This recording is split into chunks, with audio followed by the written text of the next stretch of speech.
Assalamu alaykum hormatly dinleyijiler. Men jurnalist Alla Murat Rahimov. Bugün 2021-nji ýylyň 14-nji iýuly Ala Türkmen kanalymynyň nowatdaky gepleşigine başlaýarys. Bu gepleşigimiz öz oluşly bir tegelik stol söhbetdeşligi görnüşinde geçirilýär. Bu söhbetdeşlige de raýat aktivistlerimizden Roly Murat gatnaşýar Türkiýeden. Orsetde ýokary bilim alyp beren beýlik bir raýat aktivistimiz Mälikberdi Alla Muradow. Kipirdäki birazdan raýat aktivistlerimizden biri Murat Razakow, Türkmenistanyň Koordinasiýon Opozisiýon Geňeşiniň liderlerinden Muhammed Düýeji hem Türkiýede iş alyp barýan raýat aktivistimiz goşdan gatnaşýar. Hormatly dinleyijiler, watandaşlar hoş geldiňiz. Tegelik stol gepleşigimizde. Assalamu alaykum. Hoş gördük. Indi bugünkü gepleşigimiz şol umuman biziň şu garajdan aktivistlerimiziň iýdarlanmalary hem edil häzirki wagt şolaň içinde türmede saklanýanlara bagyşlanmakçy. Esasana minha geçen ay raýat jemgyýetiniň aktivisti hem jurnalist Aman Muhammed Hojomly atly biziň bir Türkmen tehrali iýleşimiz türmäge batylypdyr. Olam öz uruşly bir wyjdan ýetiri hökmüne götür. Sebäbi şol Aman Muhammed Hojomly özünün ömrünün köp bölegini jurnalistik işe bagyşlamak bilen şäklenmän şo taýdaky Türkmen tehrali türkmeniň hukuklaryny, hak hukuklaryny goramak uğrunda iş alyp baran garajdan aktivisti hem jurnalist hökmüne talanyp gelen bir adam. Ine şoňam şugun şol türmede oturmaklygyna biz öz bolşy bir protest bildirmekli karar etdik. Şoň şeýle bilen sizi çağırdyk. Mundan daşary şoň bilen bir utgaşykly ine Türkmenistanyň edil häzirki wagt türmede oturan raýat aktivistlerimiz Peýgamberde Allah berdi fiýatlaryň bundan daşary Nurwelli Halik hem geçen ýylyň şol sentýabr aýynda edil şol bir aýda Allah berdi filan bir aýda tutsak edilen raýat aktivistlerimiziň biri. Bundan daşary edil häzirki wagt Türkmenistanyň beýleki bir raýat aktivistimiz Murat Düşemow izolýatora salыныpdyr. Nowatdaky gedek oň bilen birlikde şoň bilen jemgyýetçiligi üçin alyp barýan eginleşi Juma diýemne Juma Kaýew diýen bir aktivistimiz edil häzirki wagt daşawdyň izolýatoryny otýar. Şu datlaryny biz öz boşlukly bir soňky döwürde bolup geçen wakalar hökmüne ýatlamakçy, ýatlatak gowalar diýip pikir edýän. Indi öňü bilen Muhammed Düýeji sizin ha Türkmen tehrali türkmenlerden biri şol ýanky geçen ay Türkmen tehrada Iranyň häkimetleri tarapyndan türmäge batylan Aman Muhammed Hojomly barada birazrak gurrun etseňiz bir gysgaçyk. Umuman Aman Muhammed Hojomly şol şu ýaňy ýakyneçenni çap edilip gelinen türkmen diline çap edilip gelinen Sahra gazetiniň hem jurnalistlerinden biri. Bilişiňiz ýaly Sahra gazetim geçen ýylyň ahyrynda Iranyň häkimetleri tarapyndan ýapyldy. Ine şular ýaly batyşlar bar. Görüşüňiz ýaly batyşlar ine Türkmenistanyň daşynda da bolup dur, biziň türkmen aktivistlerimize garşy görkezilýän Türkmenistanyň içinde de bolup dur. Şo barada bir gysgaçyk aýda aýtaňyz. Umuman şol Aman Muhammed Hojomly nähili işler bilen özüni tanadan aktivist hem şoňa görülen şu çäreň özü adalatlymy, şoňa ýerinde bir esas barmy şoň türmäge batylmak üçin? Sağ olun vatandaşlar, şunu yani protest aksiyasını geçirýänimiz üçin bizim hemmemizin borcumuz öz vatandaşlarymyzy dünýäniň dünkü günjeginde gollamaklyk, goşulan hak hukuklaryny doly döwletle ýerine ýetirir, ýani biz öz dadymyzy, borcumuzy ýerine ýetirdik. Ve Aman Muhammed Hojomly bir hem jurnalist hem analitik. Ol şol urda okan, şol urda tejrübesi var. Näçe ýyllap işler, Tehran gazetinde de işler. O zaman bir hemişede Türkmenliň hak hukukyny orak gelir. Laýtadan hemme ýerde belli olan Türkmenistan bilen Iranyň nime arasyndaky Hazar derýasyna baglykçylar şol ýoluny ýitirip adaşyp Türkmenistana geçeninde Türkmenistanlylar şonu rahimsiz öldürýänler de Iranyň hökümeti onu ýanyna da öldürýär.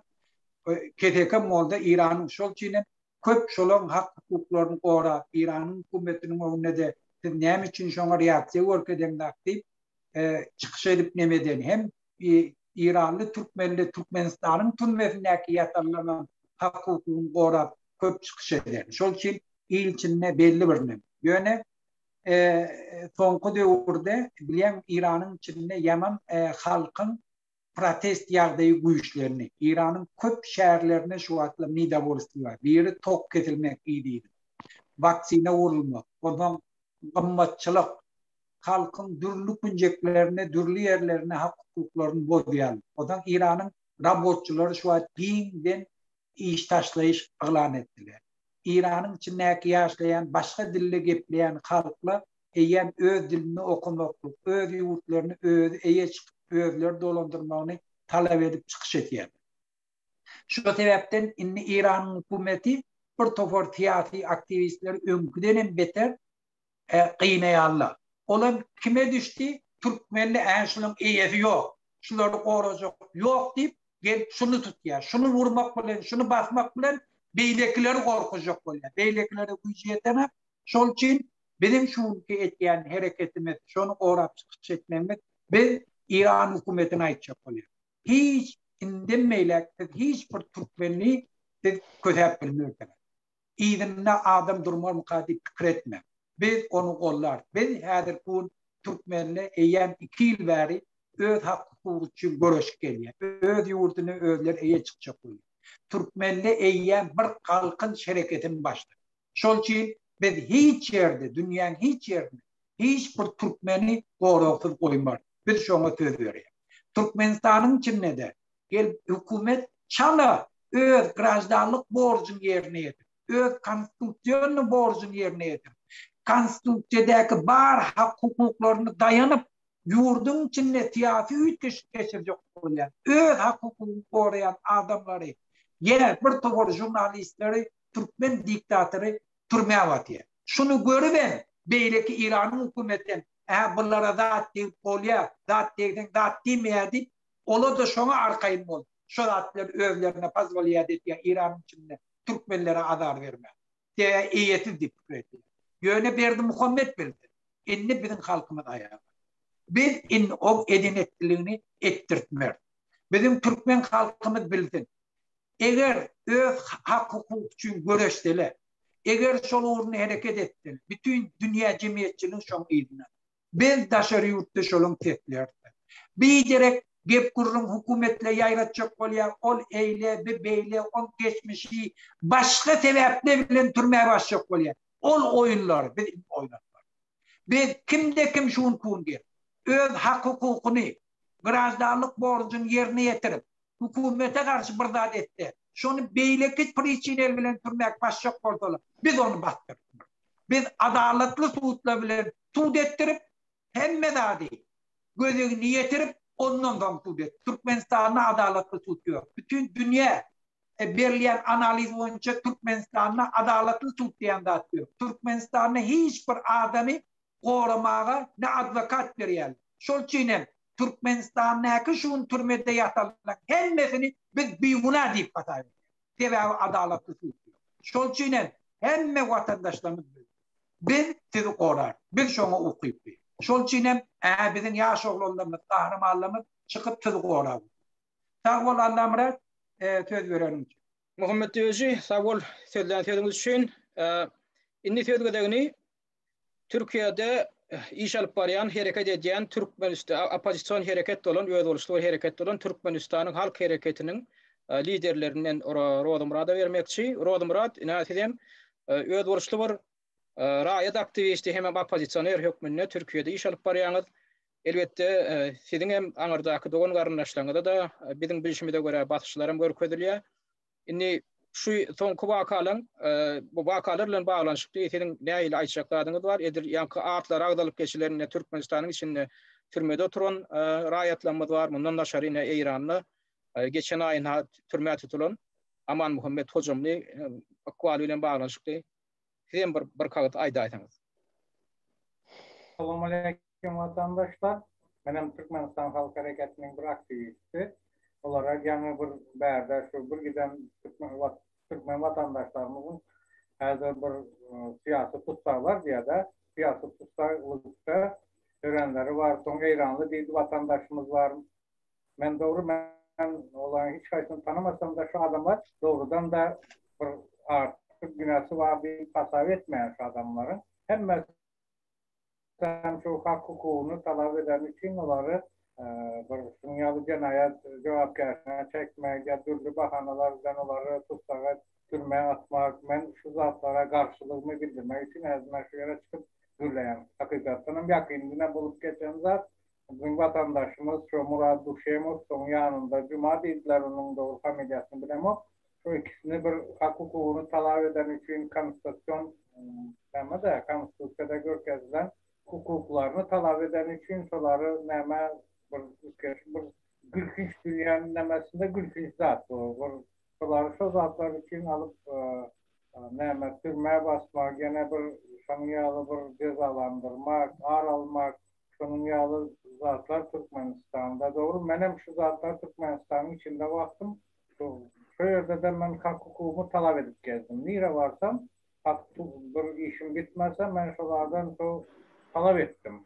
Hazırki yağdaylar ben indi seyredip otursam, benim şu yerde bolsam, beni de şunun yağlı hiçbir nemesiz alıp sürme atacaklar da 15, hiç olmaz 15 dakika basacaklar. Onu izinleme bilen kurtaracağını bir Allah'ın özü biliyor. Sonra şu yerdeki organ işgalleri biliyor.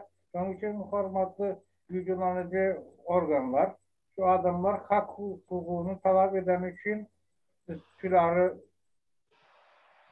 nem atmanıza ben karşı şuları yakın aralıkta siz azatlığa koyuverərsiniz diye umidim var.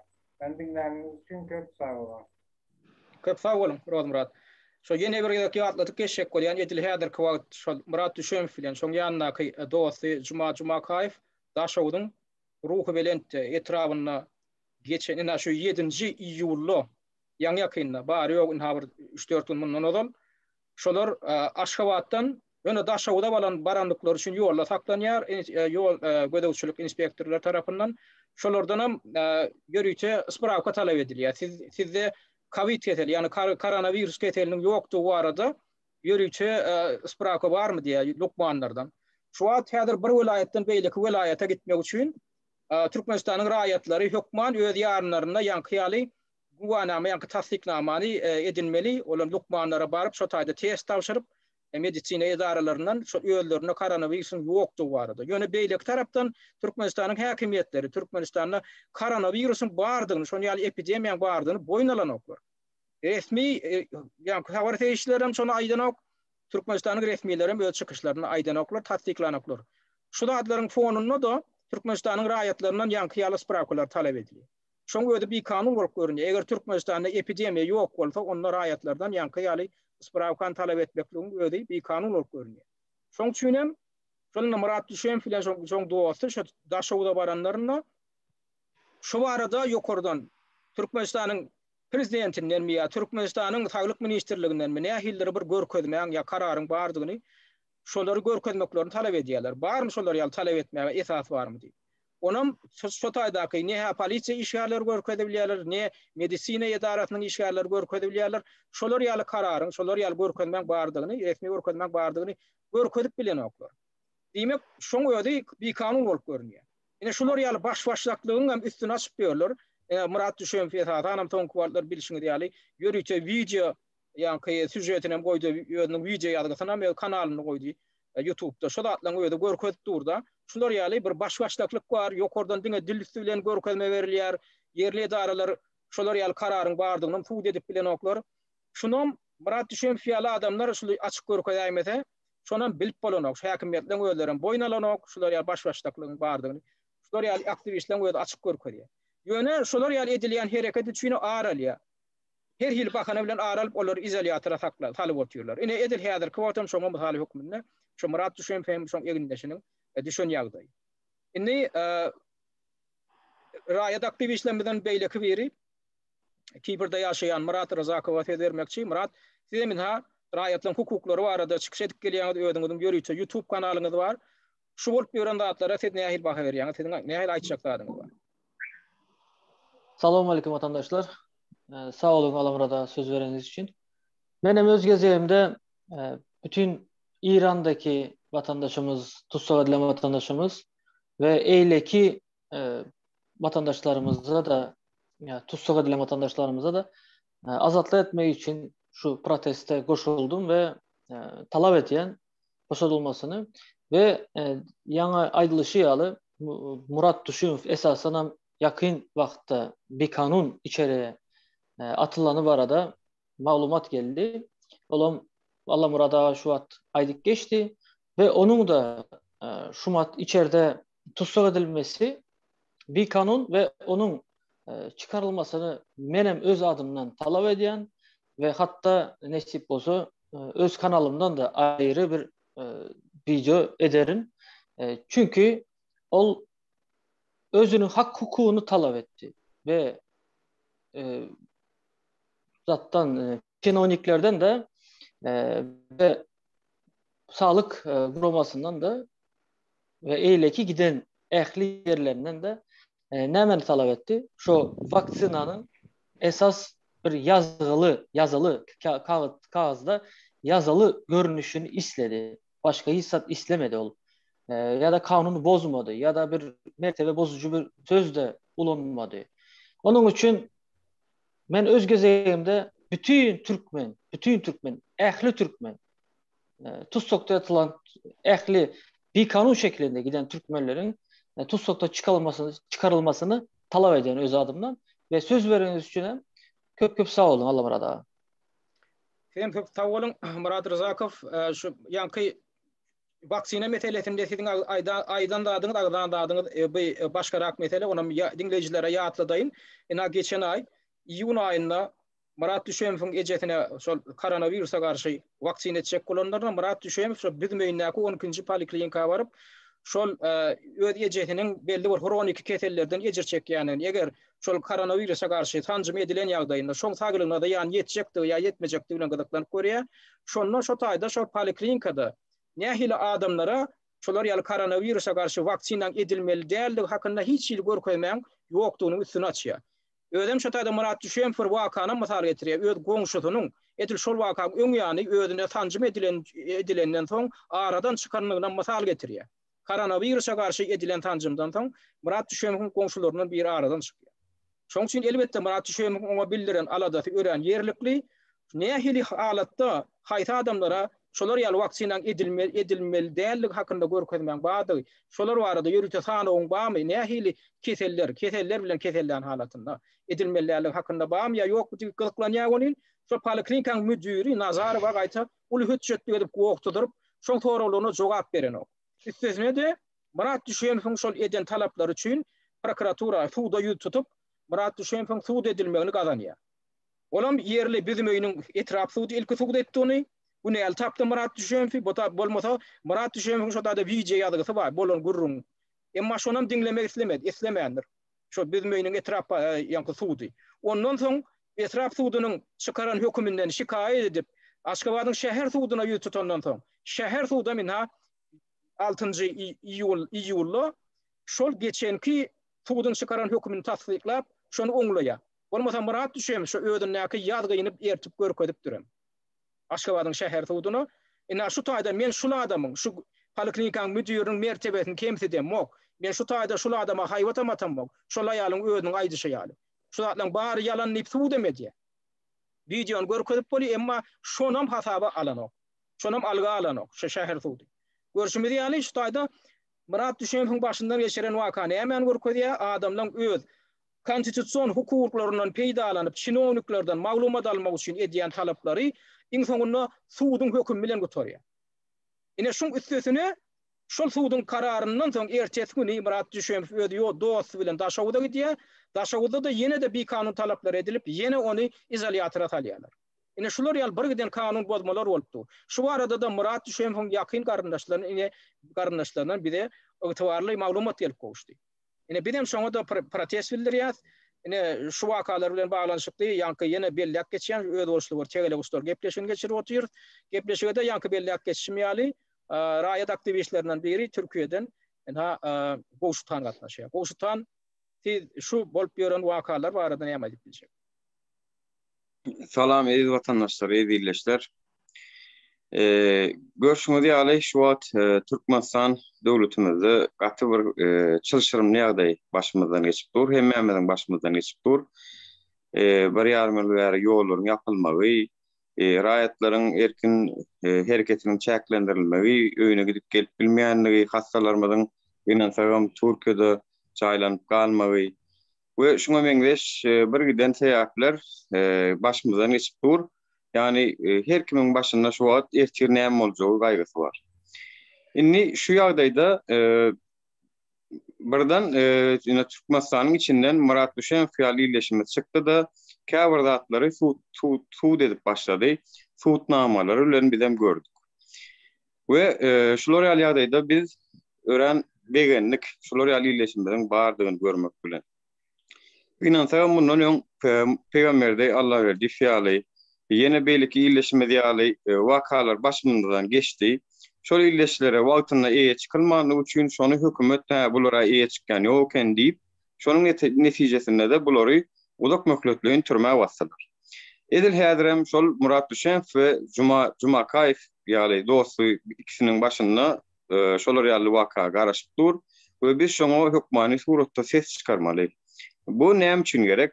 Näýangy Rol Murat agamdan aýtdy. Menem şolar ýaly hakkymy gözläp gezýärdim diýdi. Eger şolar ýaly bolsa menem basylyp bilerdim diýdi.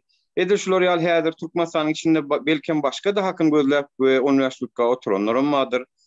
Olardan bir habarymyz bolmanyny üçin olary biz elbetde kömegimiz ýetip bilenok. Ýöne edil häzirki ýagdaýda Murat Düşenowyň başyndan şolar ýagdaýdan gelenligi anyk. Muny wagt hem görkezler. Ýöne edýän videolary bilen eýem şoňa huk awanjagyňam öňünden eýem duýduruş berip durdy. Biz şolar ýagdaýda garaşýadyk, onuň öýdem şolar ýaly şuhlar bildirýärdi, bizi ýygyna aýarlarymka ýa ýene şey daýarlarymka diýip kuwatyrlanman durum dok diýärdi iki çak gepleşiklerimizde. Ýöne elbetde edil beýdaýaslarym ýoklaý, adalet bardyrlaý, azda kände Türkmenistanyň adalet bardygyny ananýan mene diýýärnem ýadyma düşýär. Şonuň üçin Murat Düşenowyň edýän kanuny hukuk talaplary gaýet insany ýagdaýda. Yani bir adamyny öldürmek tutuş adam zata edilen cinayet hükmünde görülýär. Eger Türkmenistan öz konstitusiýasynyň 1-nji maddasynda Türkmenistan dünýäwi demokratik we hukuk döwleti diýip baglan edýän bolsa, onu näme üçin şolar ýaly ýetdimiz, şolar ýaly öz hukuklaryny, haklaryny soran ýagdaýynda olar universitetga jerime salynýar, universitetga cinayet iş açylyp olary has başga ýerlerge çekçek bolunýar. Ýöne näme üçindir daşarutdak aktivistlere ýene şolar ýaly Türkmenistanyň içinden oturup YouTube videolary bilen, TikToklary bilen mertebelerimize ýetip duran käbir illeşleri, raýatlarymyz bolanyny garamazdan olary hiç çäre görülenok. Bu kanunyň iki sanak ýüzüniň bardygyny görkezýär Türkmenistanyna. Eger sen arkadaga şokrat, hormatly prezidentimize jan sag bolsun diýilýän görüňler etýän bolsaňyz size ýol açyk, bolmasa da ýollar ýapyk diýmekmi? Şunu suud edýäňizmi? Onu siz diýmek Türkmenistanyň demokratik döwlet däldigini suud edýäňiz. Eger siz şeýle bolsa şonu boýnuňyza alyň iňogsy, biz demokratik döwlet däl diň. Onu siziň edýän işleňiz, şu wagt edýän işleňiz şoňa laýyk gelýär. Şoňa gawat gelýär. Siz gaýrat ediňde Türkmenistan hökümeti, güç ulanjylar, organ işgärleri, hak hukuk goraýjy edaralar Murat Düşenowyň ne hak içeride ýatmagyna mundan köp ruhsat bermän. Sebäp diýsen şuň dep bilen kanunyňyz, konstitusiýaňyz ertir size de gerek bolar. Siyasi tutsawlary boşadyň. Peýgamberdini boşadyň. We hojamly Anna Mehmet agany Eýranna Türkmen Sehraly illeşimiz.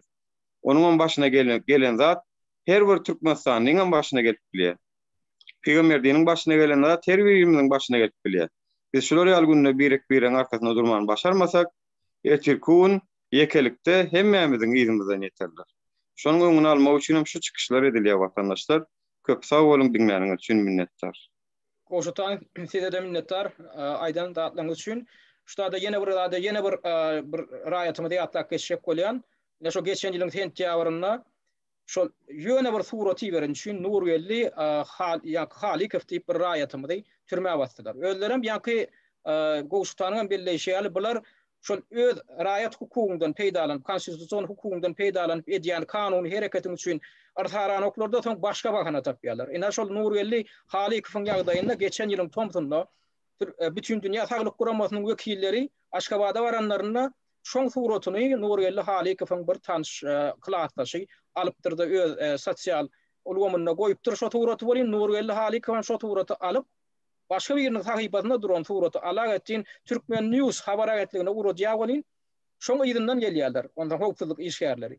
Şoň ýerden gelip ilka gün aýdýarlar, şo suraty sen ýerdiňmi zatmy diýip şonu suwud edenliklerini, şonu bilenliklerini ilka bildirýärler. Şo geçen ýylyň awgustunda, ideýanlyň geçen ýylyň sentýabrynda da eýen şoň bir algydary bar eken bol şonu tapyp şoňa arda ýazdyrýarlar. Inha men şu Nurwelli Halika beren şunça pulumy Nurwelli ýygyna gaýtaryp beren okdy birini arda ýazdyryp şoň üstü bilen ondan ony türmäge batýarlar 4 ýyl. Eýen ştaýda görünüp dur, ýylygynda nähir wakaň bolup geçýändigini. Ýöne bir ýeriniň suratyny alyp iýeren üçin ödem resmi wekiller bar ýalar bütün dünýä saglyk guramasyny. Şonu hamala hiç kim bilmelýärmişim. Ol bir gizli maglumat däl, ol bütün dünýä saglyk guramasynyň wekilleri, olar resmi adamlar. Olar barypdyrlar, olar jemgyýetiň içinde, Türkmenistanyň içinde gezip berýär, ol ýerden ol ýere, onuň olar suratyny näme üçin almalylar. Onu alanam ol Nurwelliň özi däl. O ýem sosial bir ulgamda duran suraty alyp ýeberýän bolýan, şoň üçin şonu ahyrdan türmäge batýarlar. Ine şolar ýaly edil häzirki wagtda ýa-da şoň ideýany waka bolýar, ýa-ni peýgamberde Allah berdi näme diýär. Peýgamberde Allah berdi diýip şo taýda bäýerden edilen opozisiýa wekilleriniň eden çağrışlaryna jogap edip şo taýda bir öz raýat hukugundan, ýene-de konstitusiýon hukugundan peýdalanyp mitinge çykjak bolýar. Şo taýda öz dostlary, ýarlary bilen gepleşip geçirýär bolýan. Şonu bilipdirler. Onam bir de soň gelip ýetdi. Onam o taýda şoň üçin basanoklarda edil şo döwürde edil şol mitinge çykmagynyň edil 1-2 gün öňýany 5-nji ýyl. Ha başga sebäp bilen bir ýerini kuşgurýarlar da şo taýda uruşdurýarlar. On peýgamber diňem garnaşlarynyň aýtmagyna görä onu tanany ol adam, özüne hüjüm eden adam. Näme üçin hüjüm edenini bilen ol adam. Soňam ana sen niýe başga bir ýeriniň üstüne hüjüm edipsiň diýip onu 6 ýyl türme tutulgyny berýär. Bolýa onu bir kiçik ýerim bolýa adam uruşup biler, adam edip biler. Ýöne kulgançylykda türmäge batylanda bir 10 ýaş tutga bir izolýatora salyp bolar, ýene edip bolar. Ýok. Olar alýarlar da şolar ýaly ýöne koýjy wakada 6 ýyl adama tutulgyk berýärler. Eýem şoň ödem näme görkezýär? Öz hak hukugyny uğrunda ýöne bir niýetim bar bolsa mitinge çykmak isläpsiň, entäksen ýetişmeýändiňem şoň üçin başga bir adam üstüne tutýarlar. Indi şolar ýaly şu wakalara umumyň bizim reaksiýa bildirip nowatdaky gedek şeýdi bina teolog stol gepleşigine ýygyna şup otyr. Şu gepleşigede raýat aktyw işlemlerden ýene biri Bayram Allalyw gatnaşýar. Bayram, siziň şu mesele bilen baglanşykly näme aýtjaklaryňyz bar? Assalamu alaykum vatandaşlar. Şu mesele düýkli mesele. Murat Düşev, ben öz şahsy görüşüm köp sag bolsun, ýurdun içinde şeýdip gaýdusuz görüşmek herkime başardan ok. Kanun ýolu bilen öz hakyny, hukugyny gözläp ýola çykýan adamlara da inantakda başarda oturup ol planyň agendi, beýle bir sürü aýdylmadyk saat kalmady görgülerden.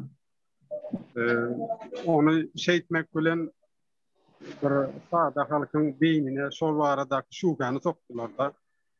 Ýöne wagt Mehmetadyň dermany diýen ýaly Murat Düşewiň soňky alyp baran çykyşlary ýa ýurdun içine giden syomkalary şu zatdan hemmesini puja çykarýar da. Ünsürseňiz dünýäň ýüzündäki şuňky korona meselesini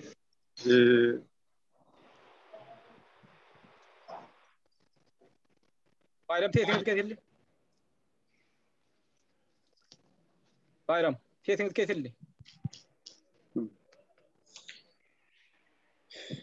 Mälige söz berelim. Häzir Bayram biraz kesildi tesiňiz. Dowam ediberin. Bağışlan.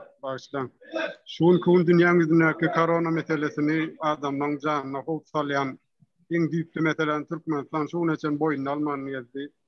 Yani gizlek gezdi, aýtman ýerdi, daşy şoňa baradaky korona barada gurrun etden 10 ýaşlyk gatal şoň ýaly helak etdi da halky. Ýöne şol misal üçin şahsy pikirim, her adamın şu meselen pikirlenip gördüm. Şu Murat Uşenov diýen watandaşa ken ben agendi diýerler-de. Bir diktator dünýäň ýüzündäki bolup geçip duranyň erbet ýagdaýy bir öz agendine şunu paj etmäne ruhsat berermi? Şahsy düşünjem we şu para şu pikire her kim pikir edip bolsun. Bu beýle däl nägili aýtsaň bolar.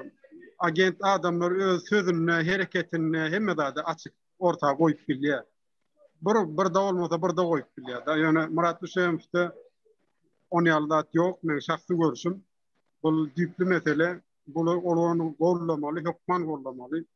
On gollamalygynyň sebäbini de öz düşünüşüm. Murat Uşenov ýaly ýüzlerce, müňlerce adam maýur.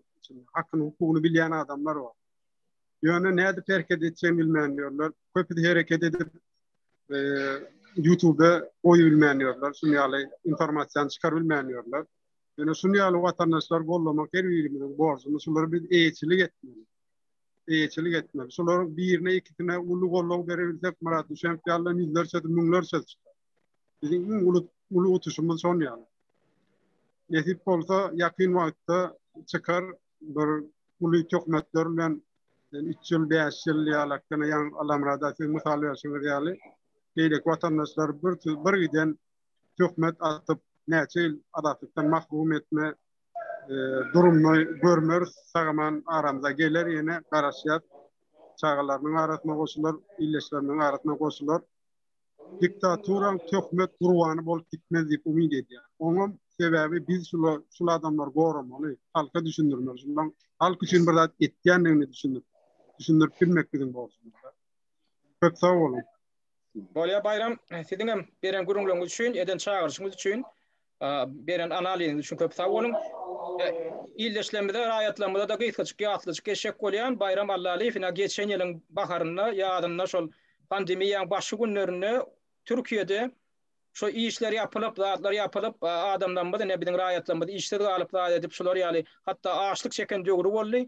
Şonda Bayram Allaliýew şol adamlar üçin şu taýda öýlerinden çykyp bilmeýän ýa-da iş tapyp bilmeýän oturan adamlara adyk ertip bermekde. Bir öz borçly bir humanitar kömek eden bir seýrek raýatlanmadan, aktivistlerden biri.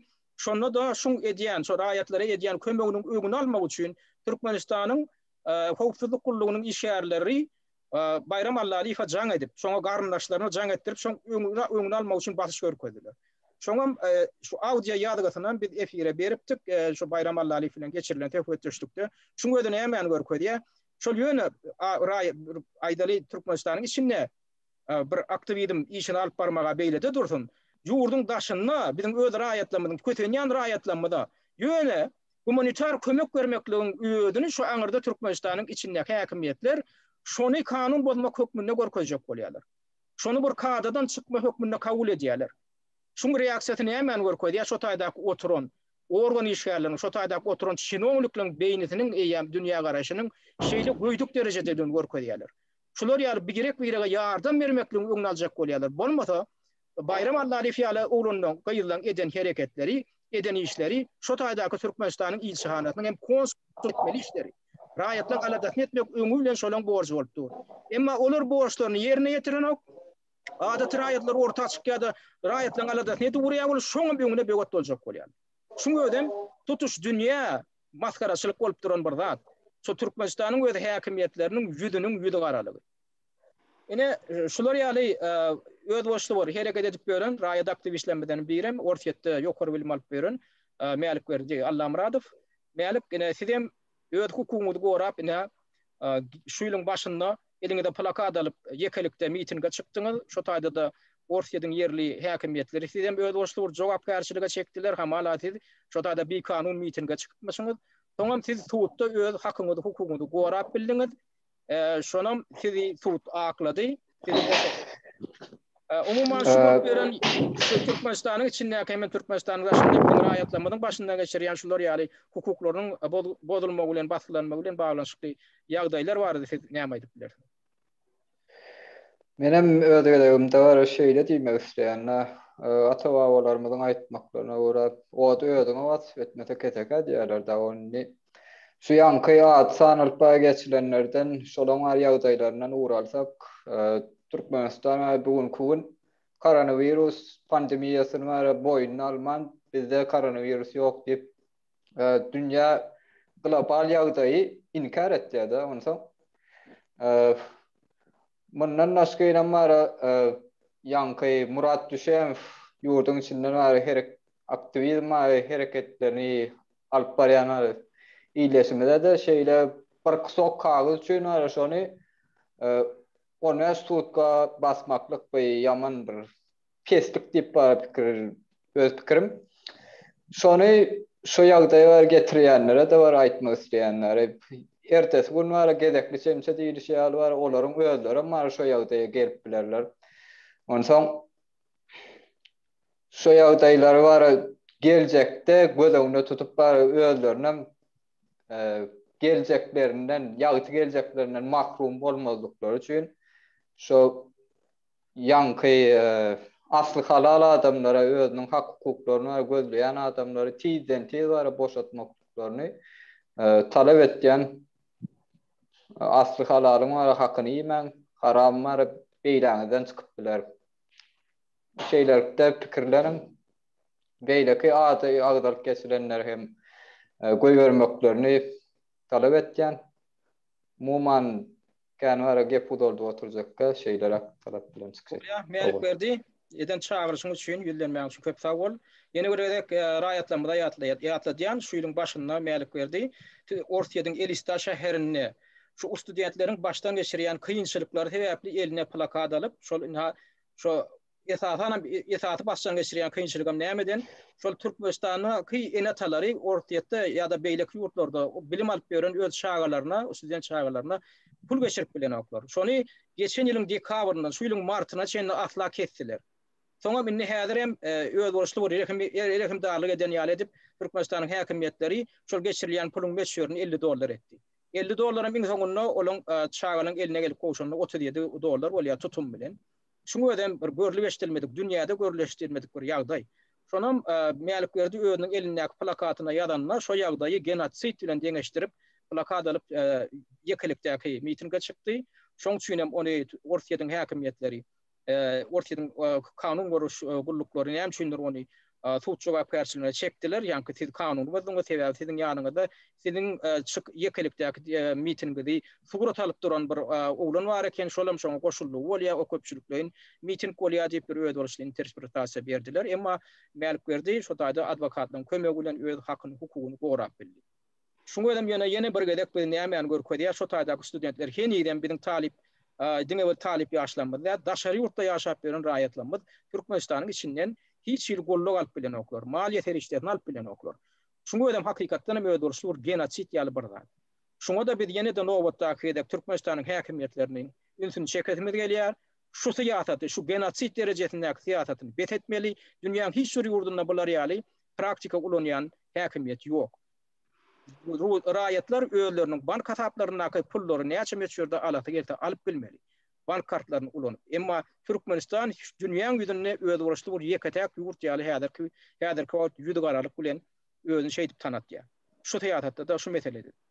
Umuman ene şuňky telewostol gepleşigimde öz borçly bir gepleşigimde şu taýda. Şu ýerde men ruhsat berseňiz bir zat goşaýyn alamrada.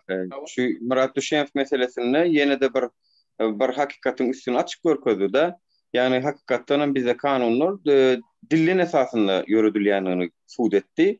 Yani hani görkezdiň şol siziň eger bir zat talep etjek bolsaňyz talapnamaňyz bolmagy üçin siziň esasyňyz bolmaly. Şol esasy görkezdiň diýip çykyş eden videosuny görmedik ýokdur. Şu ýerde de edil şular ýaly talapnamaň soran bolmaly baran ýerine. Diýmek watandaşlar Türkmenistanyň içinde dillin ve esasında berilýän kanunlar agdyklyk edýär. Köp zat şeýle ýürüdülýär. Muňa ýene mysal berip bolýar. Mysal üçin Aşgabat şäherine beýleki welaýatlaryň ulaglarynyň girizilmegi adagan. Şonuň hem häzir esasyny sorasaň şolam ýokdur. Şonam ýdak görseňiz şolam ýokdur.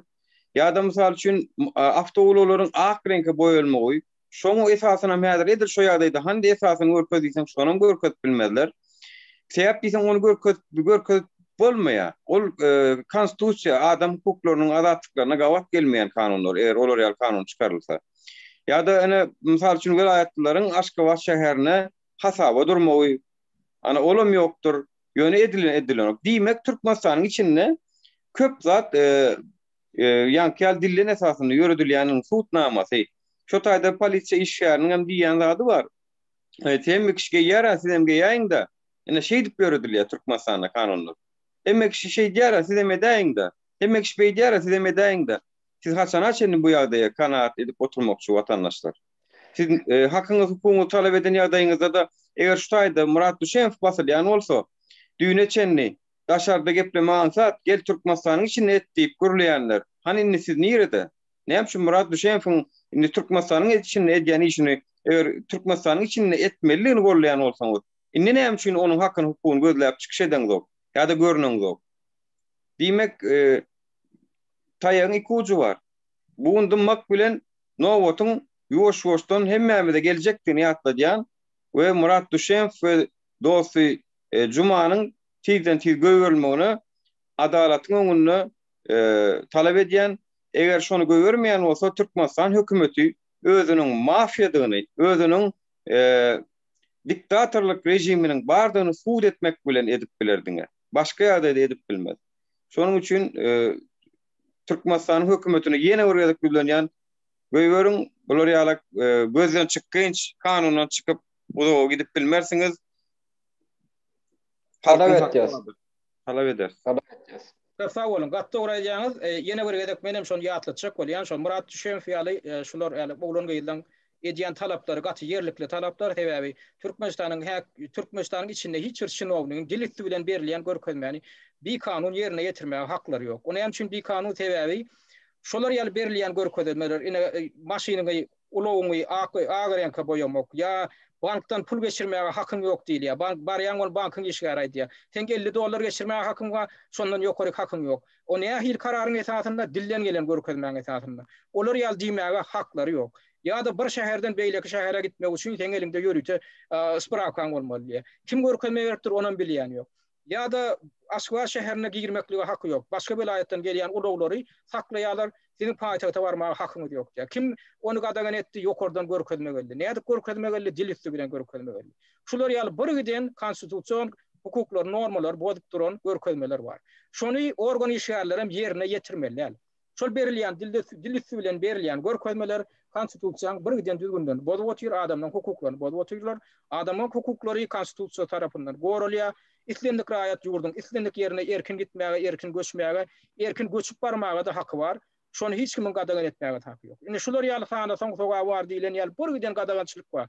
Aýal ýyllarymyň maşyn ulow sürmekli gadagan edildi 2018-nji ýylda. Näme esasynda dilitli bilen berilen görkezmäge esasynda. O nähil bolýar? Hiç kim düşünýär. Düşünür ýalym diýär. Şoň üçin şular ýaly görkezmeleri şinownyklar ýerine ýetirmeliler. Eger şolar ýaly görkezmeler ýerine ýetirilip adamyň hukuklary bozulýan bolsa, adamlar näme etmeli raýatlar öňü bilen talap etmeli. Kim görkezme berdi, kimin gol şekilli, haçan, haýty nomer bilen, haýty näme bilen, karar bilen edildi. Kim berdi? Kim şoňa jogap berýärçilik çekdi? Hiç kim jogap berýärçilik çeken ýok, görkezmede ýok, diýmek onu ýerine ýetirmeliler. Şolar ýaly görkezmeler. Şoň üçin umuman ýene bir gedek jemlejek bolýan şu günkü biziň tegelik stol gepleşigimiz umuman biz başladyk şol ýanky Eýrandaky illeşimiz jurnalist Aman Muhammed Hojamlyň Eýranda tutsak edilmegi bilen baglanyşykly şoň raýat hukuklaryny gorap çykyş edýäni üçin mundan daşary Türkmenistanyň içinde de häzirki wagt bennilikde oturan biziň raýat aktivistlerimiz ýatlap geçdik. Şunu biz ýene de nowatdaky gedek Türkmenistanyň häkimetleriniň dikkatyna ýetirjek bolýar. Biz şu zatlary undulmaz.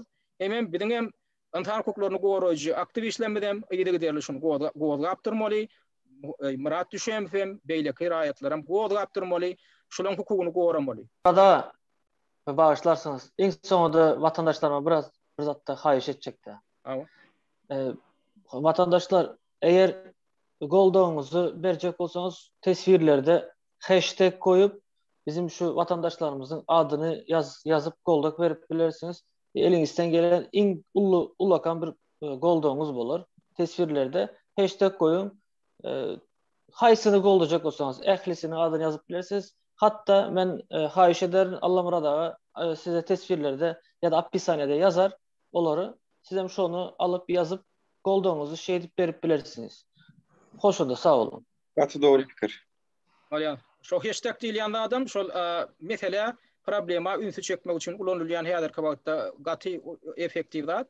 Şo zatlarym ulanyň sizem raýatlar tesir ýadaňyzda da ýa bir ýerlerde şu da şu mesele ünsü çekjek bolsaňyz hökman şu gözenejik diýip bir zat bellik bardyr telefonuňyzda da kompýuterda da şu gözenejigi goýar etden ýerinde näme ýatsaňyz şu mesele adamdan ünsü çekilýär. Nirde adam şoföri ulansa onuň şoňa baryp şu maglumaty alyp bilýär. Şoň üçin Murat Razakowyň aýdýandady ören yerlik zat, ören yerlik bellik. Bolýa onu watandaşlar minnetdarlyk bildirýän televizor gelişimde gatnaşaňyz üçin gepleşigi jurnalist Allah Murat Rahim Falpardy, Ünsüwerk dinleýän üçin köp sag bolun. Sağ olun.